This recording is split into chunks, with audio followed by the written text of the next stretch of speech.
Hello जी, अस्सलाम वालेकुम। Welcome back to my channel शीप अब्दुल की दुनिया। आई होप आप लोग सब खैरियत से होंगे और अल्हम्दुलिल्लाह मैं भी ठीक हूँ। अभी तो ठीक हूँ। सोचा तो मैंने ये था कि अपने घर जा रही हूँ तो बहुत ज़्यादा शूट करके लाऊंगी, यहाँ जाऊँगी वहाँ जाऊँगी, बट ऐसा कुछ भी नहीं हुआ। घर पर आने के बाद बहुत ज़्यादा मेरी तबीयत ख़राब हो गई थी। तो आज सब डाइट वगैरह सारा परहेज हमने एक साइड रख दिया है। तो आज चल रही है हमारी पार्टी, क्योंकि मैं ये सब भी बहुत ज़्यादा साउथ में मिस करती हूँ। मतलब मिलता वहाँ सब है बट टेस्ट वहाँ का अलग होता है।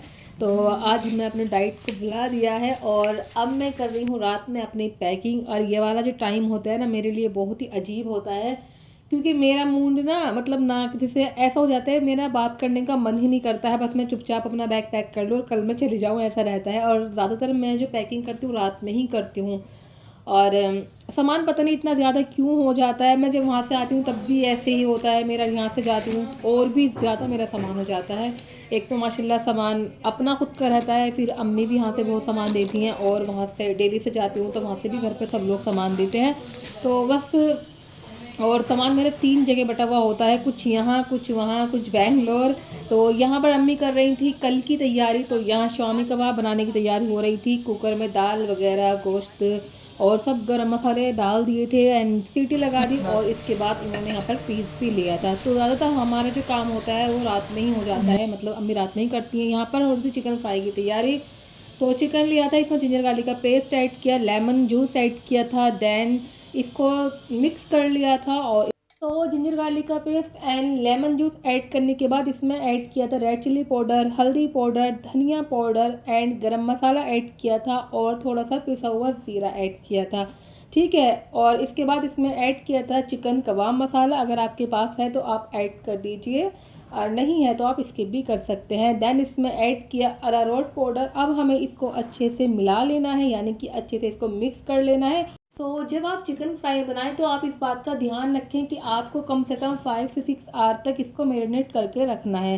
तो हमने रात को 12 o'clock के बाद ही इसको मैरिनेट किया था एंड नेक्स्ट डे इसे फ्राई किया था। तो अब इसमें हमने ऐड कर दी थी कर्ड, और इसको भी अच्छे से मिक्स कर लेते हैं। और अब हम इसे कल फ्राई करेंगे, ठीक है। तो और हाँ, इसमें ऐड किया था रेड कलर, मैं आपको बताना भूल गई थी। तो आज मैं आपको अपने घर का रूटीन दिखाती हूँ। तो हमारे यहाँ सुबह फजर की नमाज के बाद सबसे पहले बेड टी होती है, जिसमें चाय और रस होते हैं। देन एग और टी भी ली जाती है जब ज़्यादा सर्दी होती है। तो ये हमारे घर का कुछ रूटीन होता है सुबह का। तो ये सब लेने के बाद जो हमारा ब्रेकफास्ट होता है वो 11:30 तक होता है। और आज बन रहे थे ब्रेकफास्ट में छोले भटूरे। और छोले भटूरे माशाल्लाह माशाल्लाह बहुत ज़्यादा टेस्टी बने थे। और वैसे तो पहले मैं ये सब चीज़ें कंज्यूम करती थी, बट जब से मैंने जिम ज्वाइन किया है तब से मैं बहुत हेल्दी फूड खाने लगी हूँ। बट कोई नहीं, कभी कभार तो चलता है। तो नाश्ते वगैरह के बाद फिर मैं आ गई थी किचन में। तो मैंने देखा अम्मी यहाँ कर रही थी कोफ्तों की तैयारी, क्योंकि खाने में बनने वाले थे कोफ्ते। और रेसिपी वगैरह तो मैं आपको नहीं दे पाऊँगी, क्योंकि जब तक मैं आई थी तो अम्मी ने आधा काम कर लिया था। एक तरफ वो कोफ्ते बनाने की तैयारी कर रही थी, दूसरी तरफ उन्होंने ग्रेवी तैयार कर ली थी। तो यहाँ सॉरी मैं कुछ नहीं दिखा पाई आपको, बट थोड़ा थोड़ा सा मैंने शूट कर लिया था कि मैं अपने घर का रूटीन आप लोगों को दिखाऊँ। तो यहाँ अल्हम्दुलिल्लाह बड़े गोल मटोल से कोफ्ते अम्मी ने बना के रख दिए थे। और अब इसमें भगोने में इसको ऐड करना है। यहाँ ग्रेवी भी तैयार हो गई थी, एक एक करके इसको ऐड कर देंगे। और भाई अम्मी के हाथ की कोफ्ते की तो खैर मैं क्या ही बात करूँ, बहुत ही टेस्टी वो कोफ्ते बनाती हैं। कोफ्ते क्या, हमें तो अपनी माओ के हाथ का सभी कुछ अच्छा लगता है।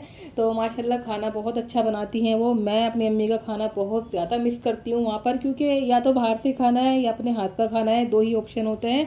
और मैं भी बना रही थी वही कुछ, मैं बना रही थी यहाँ पर खीर। तो मैंने 3 या 4 kg यहाँ पर मिल्क था, और इसको मैं अच्छे से बॉईल कर रही हूँ। बॉईल करने के बाद मैं इसमें ऐड करूँगी शुगर।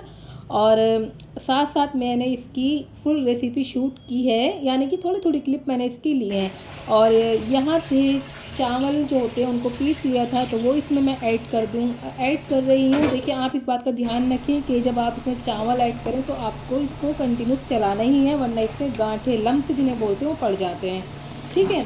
तो यहाँ पर आ गया था खोया, और इसको आप क्रश कर लें, या आप इसको हाथ से भी मेरी तरह ऐसे तोड़ सकते हैं। तो इसमें ऐड कर देंगे, और इसको अब आपको अच्छे से चलाना है। यानी कि जैसे ये 3 kg आपका मिल्क है, तो कम से कम ये 1.5 kg हो जाए तब तक आपको इसको पकाना है। अगर आपको एक अच्छी रबड़ी जैसी खीर चाहिए तो बस सबसे मुश्किल काम मुझे लग रहा था मैंने ही ले लिया, क्योंकि ये बहुत घंटों में बन के तैयार हुई थी।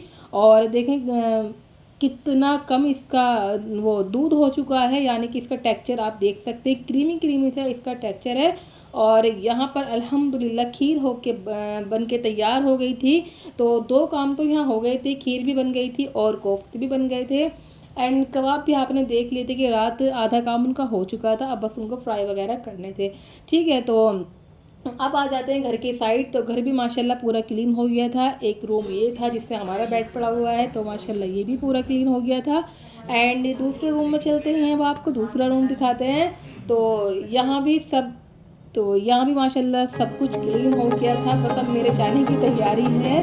तो जैसे जैसे जाने का टाइम आता जाता है मेरा दिल ऐसे मतलब धक धक करने लगता है। पता नहीं क्यों मुझे अभी भी यहाँ से जाने में बिल्कुल भी अच्छा नहीं लगता है। वो तो मेरी शादी को 7 ईयर्स हो गए हैं, बट फिर भी मुझे नहीं अच्छा लगता है।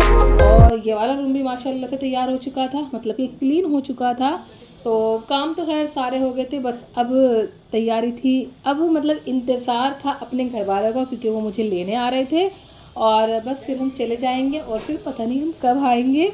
और मुझे ना ये घर आज भी इतना अजीज़ है कि मैं इसको चाहती हूँ एक दुल्हन की तरह से सजाऊँ, मतलब। और होता भी ऐसे ही है, जब भी मैं अपने घर जाती हूँ तो मैं अपने अकॉर्डिंग वहाँ का सामान सेट कर लेती हूँ। ये था हमारा ड्राइंग रूम और माशाल्लाह यहाँ सब कुछ साफ़ हो गया था। अब वापस से चलते हैं किचन में, क्योंकि मेरे घर वालों का आने का टाइम हो गया था। अब फाइनल जो टचअप होता है या फाइनल जो मतलब प्रिपरेशन होती है वो चल रही थी किचन के अंदर। देखते हैं क्या हो रहा है वहाँ पर। तो यहाँ पर सालन बन रहा था और एक साइड आई थिंक यखनी वगैरह बॉईल हो रही थी या हो चुकी थी। हाँ, यखनी बॉईल हो चुकी थी और बस मैं यखनी दिखा पाई हूँ, क्योंकि बिरयानी वगैरह का मैं कुछ भी नहीं दिखा पाई थी, क्योंकि घर वाले आ गए थे। फिर मुझे शूट करने का टाइम भी नहीं मिला था और शायद मेरी याद भी नहीं रहा था। और यहाँ पर हो रहा था chicken fry. And chicken fry जब आप लोग करें तो ऐसे करें, पहले उसको हाफ कुक कर लीजिएगा। देन जब आपके गेस्ट आ जाएं फिर उसको आप फुल कुक करिए। और जब आप हाफ कुक करें तो गैस का जो फ्लेम होता है वो थोड़ा सा लो कर लीजिएगा। एंड जब आप फुल कुक करेंगे तो गैस का फ्लेम पूरा हाई होना चाहिए। ठीक है, तो ऐसे आपको चिकन फ्राई करना है तो बहुत टेस्टी बनेगा। और यहाँ पर कुछ मिठाई छिटाई रखी थी, मैंने पूरा भी लोग मिक्स कर दिया है, कोई भी एक ऐसी रेसिपी नहीं दी है, क्योंकि बस चारों तरफ काम चल रहा था इसलिए। तो आप चिकन फ्राई का लुक देख सकते हैं, माशाल्लाह जितना अच्छा ये देखने में लग रहा है इतना ही अच्छा ये खाने में था। तो बहुत ही टेम्पटिंग सा था। यहाँ हमारा माशाल्लाह पूरा दस्तरखान तैयार हो चुका था, बस अब खाने का टाइम है। और पता नहीं मतलब मैं दोपहर तक तो सही से खा लेती हूँ, चाय वाय पी लेती हूँ, लेकिन जब आने का टाइम होता है ना अपने घर से तो मेरा एक अजीब सा दिल हो जाता है, धक धक सी रहती है। और ऐसे ही मेरा दिल्ली में होता है, जब दिल्ली से मैं जाती हूँ बेंगलोर तो और भी ज़्यादा मेरा बुरा हाल हुआ रहता है। मतलब ना मेरा ज़्यादा बात करने का मन करता है, ना मेरा खाने का मन करता है। और फिर अपने घर आके बैठ के फिर सोचती हूँ क्या हुआ था, कैसे हुआ था, इतने टाइम चला गया। तो ऐसा ही सब लड़कियों के साथ आई थिंक होता होगा। मेरी तो जो विदाई होती है वो भी 2 जगह से होती है, एक मेरे अपने घर से होती है और एक मेरे दिल्ली वाले घर से होती है। यानी कि मैके से भी होती है, ससुराल से भी होती है, मैके से होती है यानी कि यूपी से दिल्ली एंड दिल्ली से बेंगलोर। तो मेरे दोनों परिवार वहाँ रह जाते हैं और मैं अकेली आ जाती हूँ यहाँ पर। तो मेरे साथ कुछ ऐसा होता है तो मेरा दिल बहुत दुखी हो जाता है। यहाँ माशाल्लाह सामान लग चुका है और सब लोग खाने के लिए बैठने वाले हैं या बैठ चुके थे, जैसा भी था। नाश्ते का मैं कुछ नहीं दिखा पाई। और यहाँ मेरा पूरा सामान रखा है, मैं कितना भी कम लेके जाऊँ मेरा पता नहीं क्यों ही इतना सामान हो जाता है, समझ में नहीं आता। और ये जो अम्मी बाद में खाना पैक करके देती है ना, इसकी तो बात ही कुछ अलग होती है। तो अल्लाह ताला हर किसी का मैका और ससुराल दोनों ही सलामत रखे। तो ये था मेरा आज का व्लॉग, यानी कि मेरे घर का व्लॉग, और ये मेरे दिल के बहुत करीब है। अब पता नहीं मैं कब आऊँगी, क्योंकि मेरा कोई टाइम फिक्स नहीं होता है। कभी 6 मंथ भी हो जाते हैं, कभी 10 मंथ भी हो जाते हैं, और कभी 1 साल भी हो जाता है। तो अब इंशाल्लाह आपको नेक्स्ट वीडियो मिलूँगी, तब तक के लिए आप लोग मेरी वीडियो को शेयर कर दीजिए, लाइक कर दीजिए, चैनल को सब्सक्राइब कर लीजिए। और अभी तो आपको खैर डेली के व्लॉग मिलेंगे, अभी तो मैं डेली में रहूँगी, तो बेल आइकन प्रेस कर लीजिए ताकि मेरी आने वाली वीडियो का नोटिफिकेशन आपको मिल जाए। चलिए मिलते हैं नेक्स्ट वीडियो में, तब तक के लिए अल्लाह हाफिज़।